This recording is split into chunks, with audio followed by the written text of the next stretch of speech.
Assalamualaikum warahmatullahi wabarakatuh. Halo kawan-kawan programmer dimanapun Anda berada. Jumpa lagi dengan saya Syugi di channel Fosalgo. Di video tutorial kali ini kita akan melanjutkan pembahasan kita tentang Traveling Salesman Problem, khususnya tentang dataset. Jadi kita akan belajar sedikit tentang dataset untuk Traveling Salesman Problem. Jadi jika kita ingin membuat penelitian atau pembandingan, benchmarking terhadap sebuah algoritma menggunakan Traveling Salesman Problem, tentunya kita juga akan menggunakan dataset yang sama yang digunakan oleh orang sebelumnya ya. Jadi apa yang digunakan oleh peneliti sebelumnya akan kita gunakan juga di penelitian kita, yaitu datasetnya. Kita gunakan dataset yang sama untuk melihat hasil performa algoritmanya. Oke, untuk dataset TSP, ada banyak dataset untuk TSP di sini. Kita bisa googling saja menggunakan keyword TSP dataset. Di sini ada banyak, ada TSP yang dikeluarkan oleh sfpsu.edu, kemudian juga ada dari Mat Waterloo, Universitas Waterloo, kemudian ada juga elipzip. Saya akan coba salah satunya yang dari tsp.elipzip ini. Kita buka, kita lihat isinya apa. Kita pilih ini tsp data. Oke, di sini ada banyak dataset ya, ada banyak dataset tentang TSP. Saya sudah buka beberapa datasetnya ini. Dari namanya bisa terlihat ini, kalau 280 berarti ada 280 titik koordinat. Kalau 535 berarti 535 titik koordinat. Kemudian kalau 14 berarti ada 14 titik ya. Kita akan coba salah satunya dulu, misalnya yang ini, yang 280 TSP. Kita buka. Jadi ini adalah titik koordinatnya ya, node koordinat section. Yang di bagian depan ini adalah ininya, labelnya. Jadi ini adalah titik pertama, kedua sampai titik ke 280 yang paling bawah. Kemudian setelah itu di sebelah kanannya ini adalah koordinatnya. Ini biasa berupa X.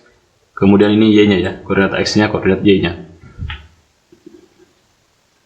Kemudian kita akan buat program sebentar untuk membaca data ini. Kita bisa melihat pola-polanya di sini. Jadi di bagian akhirnya dia diakhiri dengan kata kunci EOF ya. Ini biasa singkatan kalau di pembacaan file, singkatan dari end of file ya. End of file. Kemudian kita coba baca data yang lain, misalnya yang ini, yang Ali 353. Kita lihat ke bawahnya, ternyata di bawah juga ada EOF-nya ya. Jadi ini penanda bagian akhir pembacaan filenya. Kemudian awalnya, jadi ini saya sudah baca beberapa headernya. Ternyata ada yang beda-beda headernya, ada yang 1, 2, 3, 4, 5, 6, ada yang 6 baris, dan ada yang tidak 6 baris juga. Tetapi semuanya diawali dengan ini, jadi dia memulai pembacaan titik dan koordinatnya dari sini menggunakan kata kunci ini ya, node core section. Jadi kata kunci ini nanti bisa kita gunakan untuk menandai awal pembacaan dataset. Coba kita buka yang lain lagi, misalnya ini ya, dia diawali dengan node core section ya, kemudian diakhiri dengan EOF. Jadi kita baca data di antara dua kata kunci ini. Kemudian sebenarnya di sini juga dia sudah kasih optimum turnya ya. Jadi ini ada dia, saya tidak tahu dia pakai algoritma apa. Dia sebutkan bahwa optimum turnya adalah ini. Kita lihat ke bawah apa isinya. Nanti boleh kita coba apakah optimum tur kita akan sama dengan dia atau tidak, atau lebih bagus lagi atau lebih buruk ya. Oke, kita akan coba baca salah satunya dulu. Misalnya kita mau buat program untuk baca ini, baca dataset yang 280. Jadi kita buat filenya dulu ya. Kita bisa copy dulu filenya ini, nama filenya saya copy. Kemudian saya ke NetBeans. Ya, di NetBeans saya masuk ke bagian file ini. Bukan tab project ya, tapi tab file. Di sini saya klik kanan new other. Kemudian di sini saya pilih juga other lagi.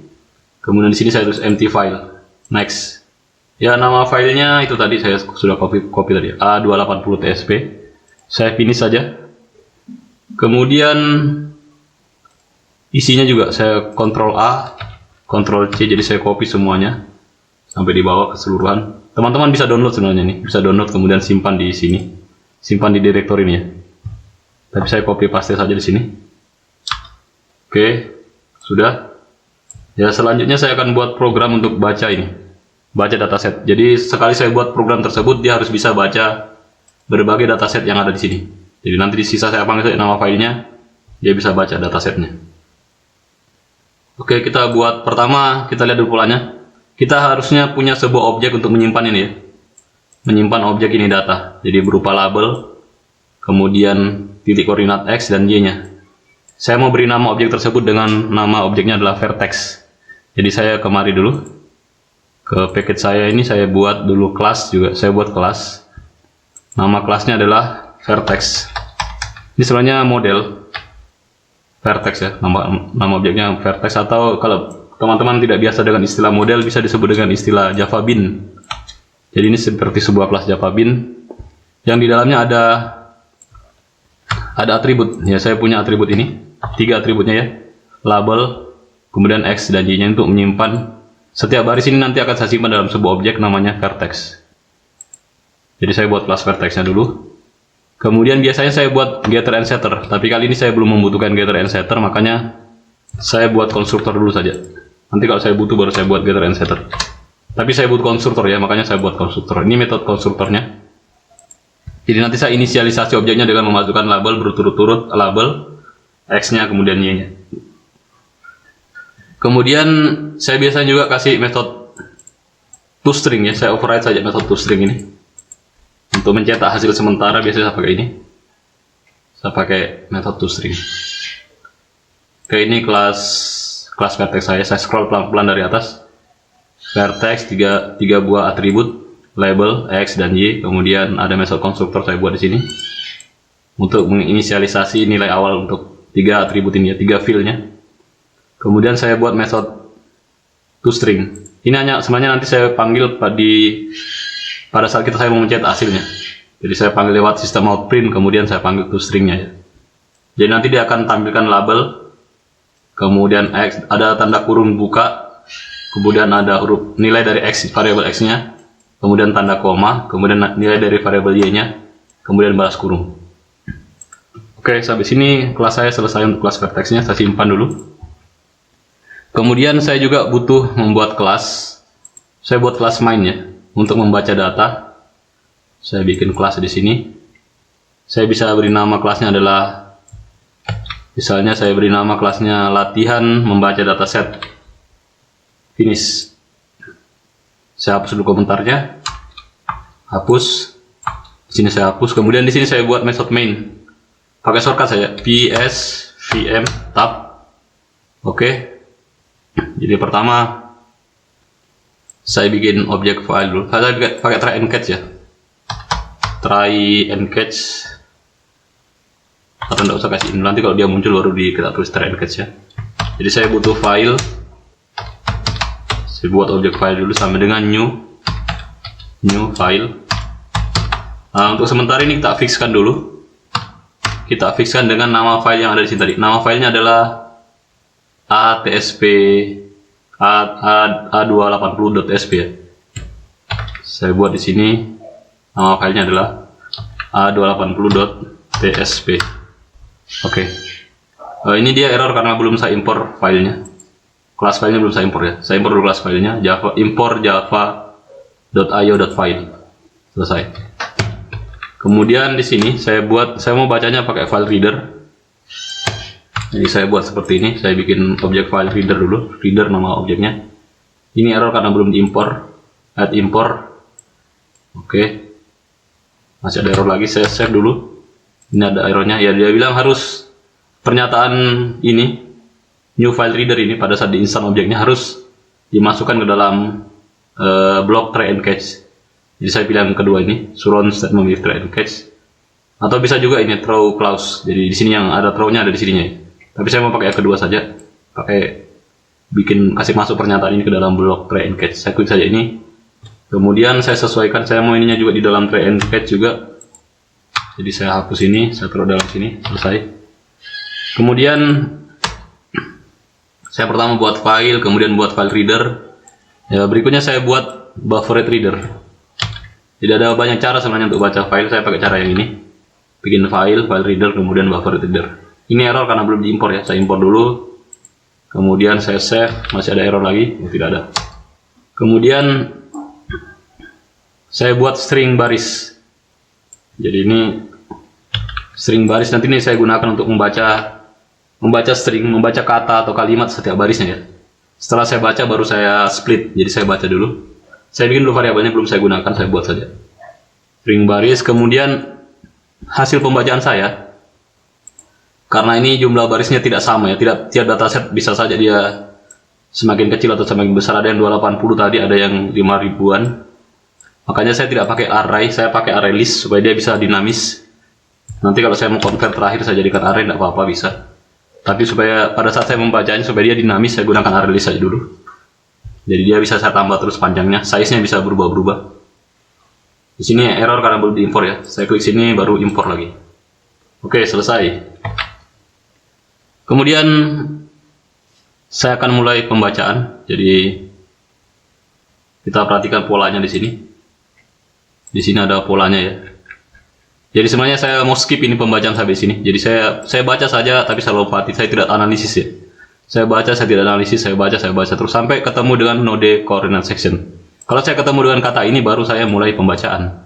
Dan saya akan berhenti ketika menemukan kata EOF. Jadi saya butuh buat sebuah variabel. Saya butuh buat sebuah variabel namanya baca vertex. Jadi saya nanti kalau sudah sampai sini baru saya baca vertex. Sampai di kata ini saya baca vertex selanjutnya. Kemudian saya berhenti kalau saya menemukan kata EOF. Oke. Jadi itu harus saya atur di program. Di sini saya buat di sini. Saya tulis di sini baca vertex sama dengan false. Mula-mula dia sama dengan false ya. Jadi saya belum mulai membaca vertex. Kasih sedikit komentar di sini supaya tidak memusingkan diri sendiri nanti. Nah, kemudian di sini saya buat pernyataan while. Jadi saya akan terus membaca selama masih ada baris yang bisa dibaca ya. Jadi selama masih ada baris yang bisa dibaca, saya akan terus membaca file, isi dari file. Jadi baris sama dengan BR. BR ini adalah buffer reader ya. Buffer reader kita sebut tadi variable BR, read line. Selama masih ada file yang bisa dibaca, atau dalam artian dia tidak nol ya. Jadi selama masih ada baris yang terbaca, maka dia akan terus melakukan while. Dua kurung di sini, enter. Ya ada errornya di sini, klik dulu di sini kalau ada error. Dia bilang kita suruh bikin try and catch baru, tidak perlu ya. Kita tambahkan saja ini pernyataan catch-nya ini pakai add catch clause. Oke, selesai. Kemudian di sini saya buat pertanyaan jika pertama saya bertanya dulu, jika baris yang dibaca adalah ini not coordinate section, maka di situ saya baru mulai pembacaan. Supaya saya memulai pembacaan, maka saya rubah variabel ini, baca vertex sama dengan false ini saya rubah menjadi true. Jadi saya rubah nilainya jadi true. Kemudian nanti kalau saya ketemu dengan kata EOF, ya saya pakai else if. Kalau saya ketemu dengan kata F, maka ini sama dengan false lagi. Saya kasih nilainya false. Dan saya langsung keluar dari while. Supaya saya keluar dari while, saya pakai gunakan keyword break ya. Break seperti ini. Jadi nanti kalau saya ketemu dengan kata EOF ini, walaupun masih ada baris di bawahnya, walaupun di sini masih ada angka lagi, angka berapapun di sini, misalnya 4, saya tidak akan baca lagi angka berikutnya ini. Teks-teks di bawahnya tidak saya baca ketika saya sudah ketemu dengan kata EOF, karena saya anggap filenya selesai. Oke, sini saya kasih komentar validasi baris. Oke, kasih garis-garis begini, tidak apa-apa, kasih komentar sedikit. Di sini juga, sini end of. Oke, ya di sini saya baru mulai membaca data vertex ya. Jadi saya sekarang sudah berada di sini. Saya mulai membaca data vertex. Coba kita lihat polanya, sebenarnya tidak teratur ya. Jadi di sini ada yang ada spasinya tidak teratur, ini berbahaya kalau seperti ini. Ada 1, 2, ada 3 spasi di sini. Kemudian di sini hanya ada 1 spasi. Ya celakanya lagi di bagian bawah tidak ada spasi, jadi ini tidak teratur. Kemudian di sini juga ada yang spasinya 1. Nah ini juga 2, tapi di sini hanya 1. Jadi ini tidak seragam, jadi kita harus seragamkan dulu. Pertama, kita periksa dulu. Jadi kita mulai pembacaan jika pembacaan file ini kita lakukan jika baca vertexnya sama dengan true. Jadi kita periksa sini. Jika baca vertex sama dengan true, ya maka kerjakan. Maka pertama kita ganti semua spasi di sini. Ganti semua spasi di sini. Berapapun spasinya, rubah dia menjadi satu spasi saja. Jadi berapapun spasinya, rubah dia menjadi satu spasi. Jadi ini perintah replace-nya.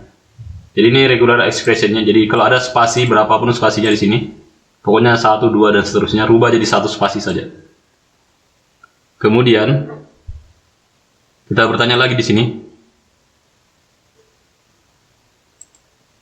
Jika, jadi saya mau hapus juga spasi di bagian pertama ya. Jadi kalau ada spasi di depan langsung saya hapus saja. Berapapun spasi di depan saya hapus juga. Nah, jadi cara rubahnya adalah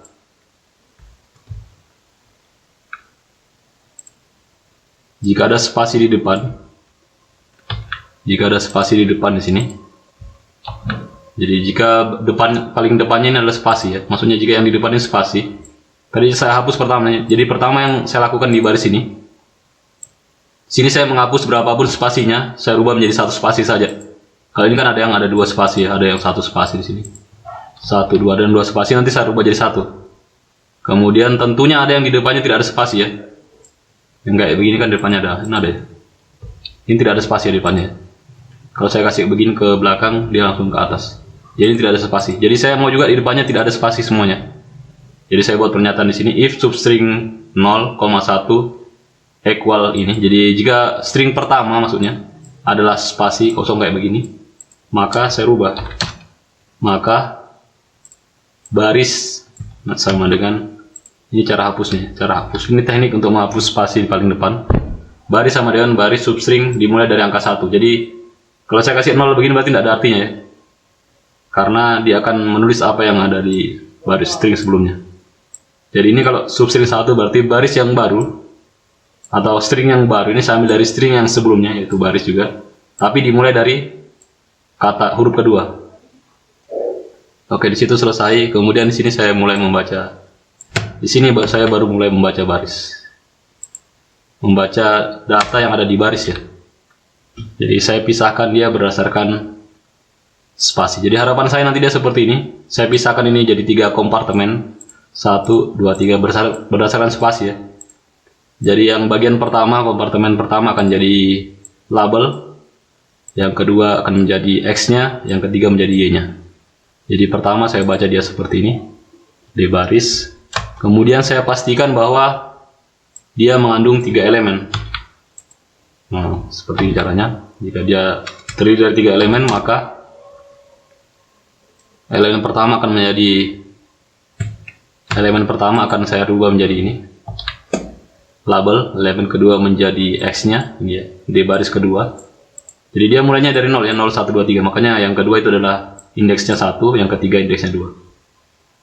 Jadi saya konversi dia menjadi label X dan Y. Jadi dia ini agak beda. Kalau tadi yang label langsung jadi baris 0. Yang kedua ini dan ketiga kenapa tidak langsung di baris 0?